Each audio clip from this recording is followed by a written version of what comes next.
Nah, ini chamber-chamber lama yang 2-3 tahun yang lalu tidak saya lanjut karena sibuk servis.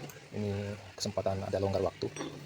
Jadi ada satu chamber, ini rata-rata chamber semi auto semua dulu. Ini sistemnya semi auto. Nah, ini ada yang manual. Rencananya ini panjangnya 17 kalau nggak salah. 17 atau 18 panjangnya. Ini mau dijadikan PCP mini. Chamber mini terus dijadikan PCP mini, pistol mini. Jadi kita pangkas dulu, kita kecilin jadi 12 cm kira-kira segini, biar sesuai konsepnya mini. Kalau ini masih standar, ini masih besar ya.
Sudah selesai kita pangkas.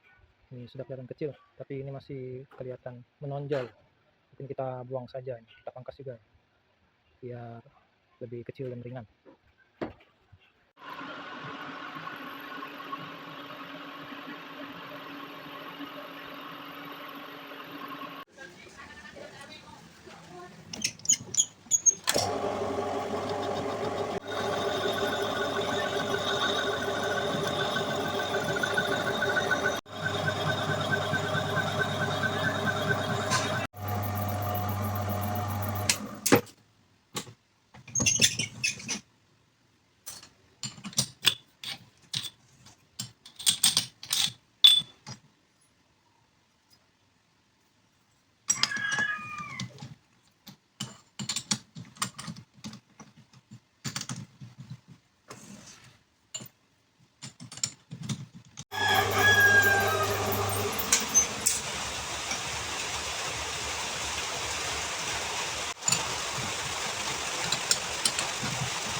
Nah, ini sudah kecil, ini sudah hidrat, ini sudah hidrat. Kita cari perbahanan yang lain. Ini tas untuk tabung, pakai tabung 32 atau 38.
tahan hammer.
Ini laras ada dua, yang lama ini alurnya kurang bagus, diganti yang ini.